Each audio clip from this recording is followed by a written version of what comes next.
Hello, everyone, and welcome to the NYESS YouTube channel. I am Jennifer Semonite, and I will be reviewing the key elements of the Social Security Disability, or SSDI program, and some other information about employment supports.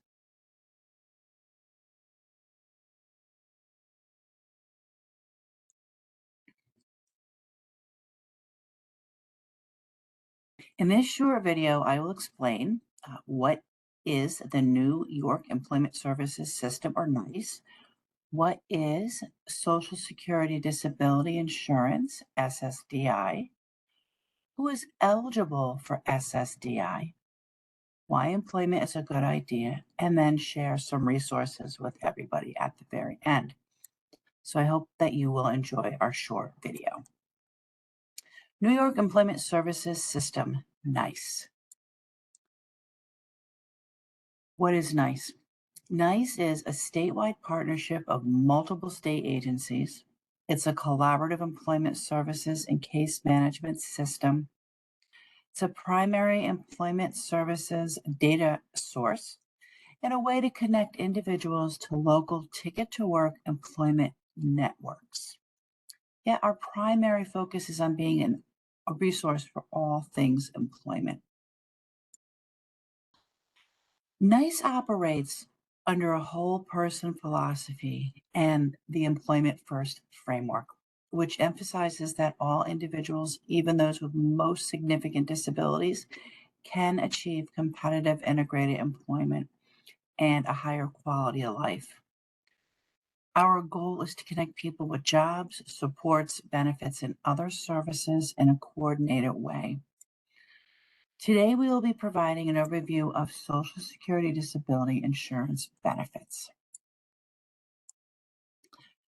What is Social Security Disability Insurance, or SSDI? SSDI is a federally administered cash benefit program that provides monthly cash payments to people who are or who have become disabled before reaching retirement age. SSDI benefits are paid to individuals who have worked and paid into the SSA, Social Security Administration, insurance program through FICA or self-employment contribution taxes.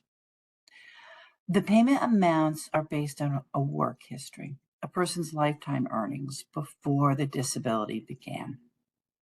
The amount of SSDI a person receives is calculated on their past earnings. Now, in addition, after a 12-month waiting period, SSDI recipients are eligible for Medicare. So what is the eligibility for SSDI? Let's get started discussing it.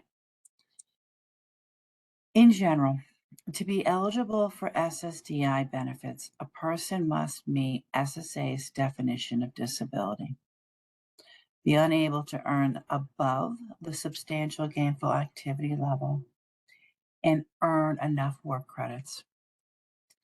If you are considering applying for SSDI, it is suggested that you file your application as soon as possible because there is a 5-month waiting period from when SSA determines the person's disability began.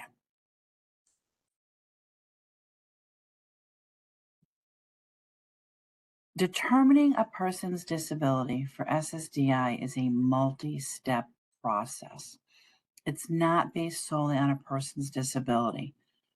The Social Security Administration evaluates a person's eligibility for SSDI benefits by looking at two main categories: medical eligibility and non-medical eligibility. SSA will look at the person's medical condition to determine if it meets their definition of disability and how it impacts the person's ability to work. This includes the nature and severity of the person's disability, specifically, has it lasted or is it expected to last at least a year, or is it expected to be terminal? Is the person no longer able to work and earn at substantial gainful activity level because their disability? So, substantial gainful activity is the monthly earnings limit used by the Social Security Administration to determine and define disability.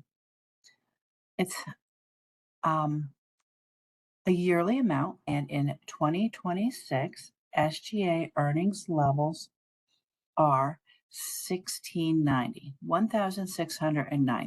unless a person is blind, then SGA is 2,830 a month. In addition, SSA evaluates if a person is unable to do work they've done in the past or any other type of work because of their disability. The non-medical criteria is based on how much and how long a person has worked and contributed to the Social Security system through FICA or the self-employment tax. SSA measures an individual's work history using a system of work credits. Work credits are based on a person's yearly wages or self-employment income. On average, to get the disability benefit, a person would need to have earned at least 40 Social Security work credits. Now, this could depend on a worker's age or onset of disability. So please, if you are interested in learning more about how you earn work credits, we have left a link here in this presentation and will also be available to you. So why is employment a good idea? So far we talked about how a person can receive SSDI benefits. And sometimes people who receive SSDI feel they're no longer, um, ever able to work because their disability, and they're concerned about losing their health benefits. Yet we want to share with everyone that even if a person does receive SSDI benefits, employment is a good idea. While working and receiving SSDI, a lot of things come into play.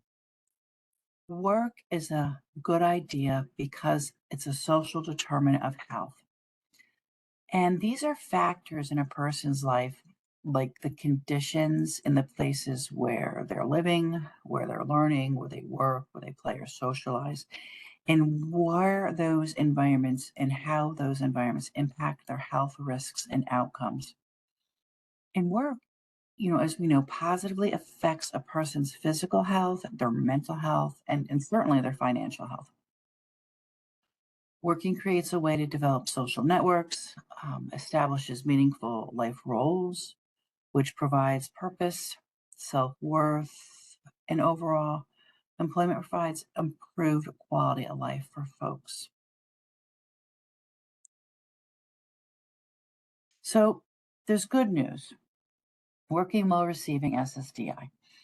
Uh, there have been work incentives that have been established through the Social Security Administration.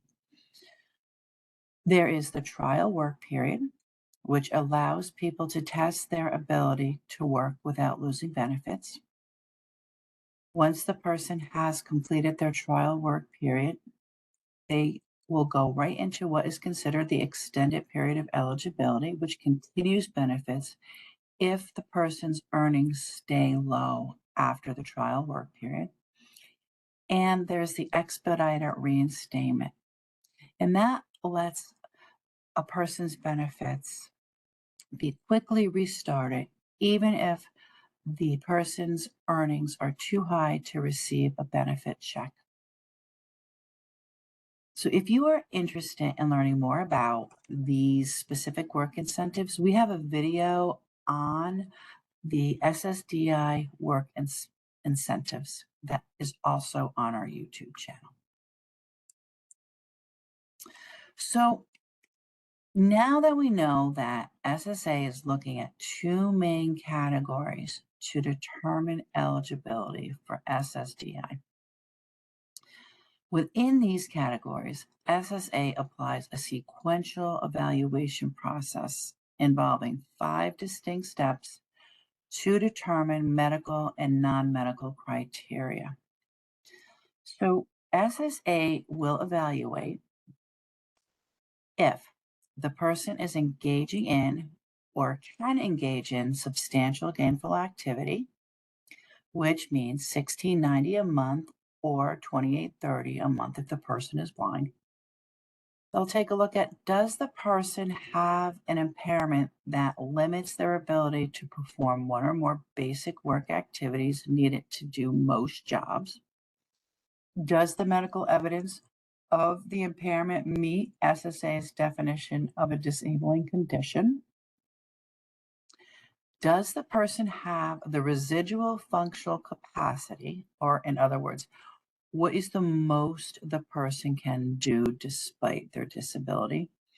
And does the person retain the residual functional capacity to do any other kind of work that exists in significant numbers in the national economy?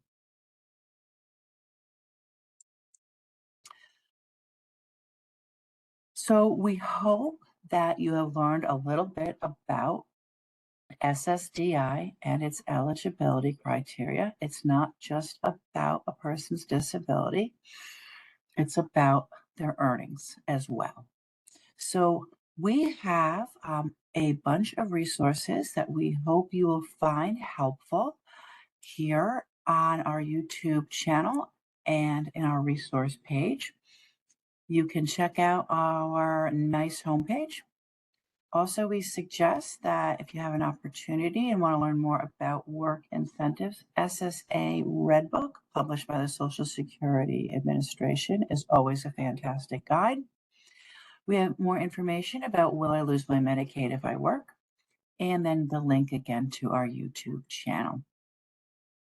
So thank you. If you have any questions, please feel free to reach out to us at NYESS, and I hope that you have benefited from this short video.